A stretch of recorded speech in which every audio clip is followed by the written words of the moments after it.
అండి కాంపిటేటివ్ ఎగ్జామ్స్లో డైరెక్షన్స్ మీద క్వశ్చన్స్ ఇస్తూ ఉంటాడు కదా. అలాంటి క్వశ్చన్స్ ఇచ్చినప్పుడు ఎలా సాల్వ్ చేయాలంటే చెప్తాను చూడండి.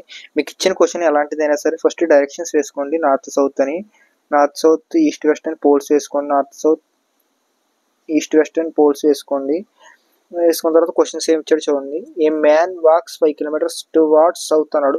మనకి ఏ పాయింట్ ఇచ్చినా సరే మనకి సెంటర్ నుంచి స్టార్ట్ అవుతుందండి. ఇక్కడ ఏమన్నాడు, ఒక మనిషి టువార్డ్స్ సౌత్ వైపు 5 kilometers నడిచాడు అని అన్నాడు. అంటే ఇక పాయింట్ ఇక్కడ నుంచి స్టార్ట్ అయితే సౌత్ వైపు అంటే కింద వైపే కదా, 5 kilometers నడిచాడు అన్నాడు.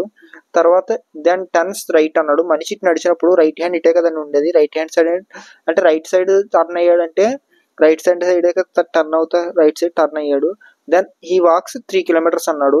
తర్వాత ఏమన్నాడు, he turns to the left అన్నాడు. ఇటు నుంచి ఇటు నడిచినప్పుడు మనిషికి లెఫ్ట్ సైడ్ అంటే ఇటే వస్తుంది కదా, ఈ left side left side turn అయ్యాడు. ఇక్కడ నుంచి టర్న్ అయిన తర్వాత 5 kilometers నడిచాడు. Now in which direction he is from starting place అంటే ఇదే కదా, స్టార్టింగ్ ప్లేస్ నుంచి అతను ఏ డైరెక్షన్ లో ఉన్నాడు అని అడిగాడు. అంటే ఇదే కదా, ఇక్కడ నుంచి ఈ డైరెక్షన్ అంటే సౌత్ సైడ్ నడిచాడు వాడు. ఇలా ఈ డైరెక్షన్ అంటే మనకి కరెక్ట్ ఇలానే వచ్చింది కదా, అంటే సౌత్ వెస్ట్ కదా, సౌత్ కి వెస్ట్ కి మధ్యలో ఉన్నాడు కాబట్టి సౌత్ వెస్ట్ డైరెక్షన్ కదా. సో ఆన్సర్ మనకి డి అవుతుంది. దీనికి సమాంతరంగా ఉంటే ఈక్వల్ గా ఉంటే సౌత్ అవుతుంది. అదే ఇటు ఇటు ఇటు డైరెక్షన్ ఉంటే కనుక అప్పుడు వెస్ట్ అవుతుంది మనకి.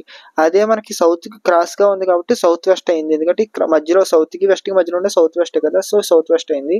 సిమిలర్ సమ్మింగ్ కూడా చూపిస్తాను, మీరు చేయండి. ఈ సమ్మకి ఈ డైరెక్షన్ ట్రిక్ని మీరు సాల్వ్ చేసి ఆన్సర్ని కామెంట్ చేయండి. సిమిలర్ ట్రిక్స్ కోసం ఛానల్ సబ్స్క్రైబ్ చేసి సపోర్ట్ చేయండి.